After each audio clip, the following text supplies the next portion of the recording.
الحمدللہ رب العالمین والصلاة والسلام علی اشرف الانبیاء والمرسلین۔ ایک بہت ہی پیارا واقعہ آپ کی سماعت کر رہا ہوں۔ حضرت علی شیر خدا رضی اللہ تعالی عنہ ایک دن عبادت میں مصروف تھے تو ایک شخص آیا، اس نے دیکھا کہ حضرت علی شیر خدا رضی اللہ تعالی عنہ رب کی عبادت کر رہے ہیں۔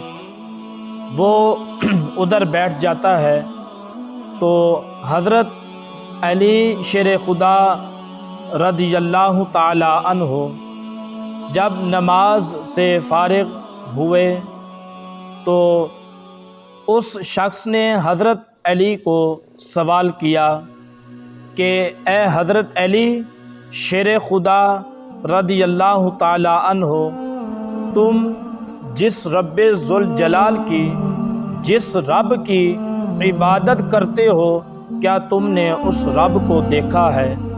تو حضرت علی مسکرا پڑے۔ تو حضرت علی نے فرمایا، اس انداز کے ساتھ، اس محبت کے ساتھ جواب دیا اس شخص کو کہ اے شخص، جب تک میں اس رب کو دیکھوں نہ، اس وقت تک میں اس رب کی عبادت نہیں کرتا۔ تو ایک اور واقعہ ملتا ہے حضرت موسیٰ علیہ السلام کوہ طور پر جاتے ہیں جمع کثیر کے ساتھ، تو وہاں خدا کی بارگاہ میں التجا کرتے ہیں کہ اے اللہ اپنا آپ دکھا، میں تیرا موسیٰ ہوں، میں تیرا کلیم موسیٰ ہوں، میں تیری زیارت کرنا چاہتا ہوں۔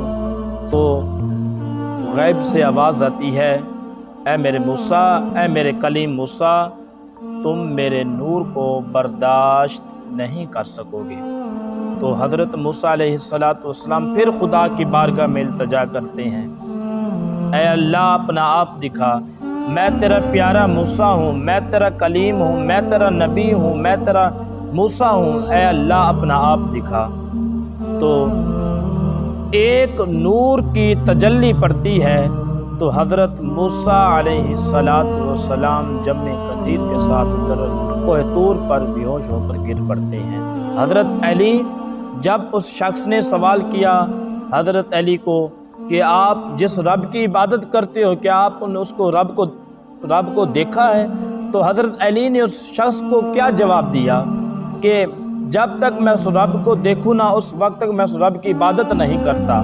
یہاں ایک سوال پیدا ہوتا ہے، ایک سوال اٹھتا ہے، حضرت علی کے سامنے کیا تھا؟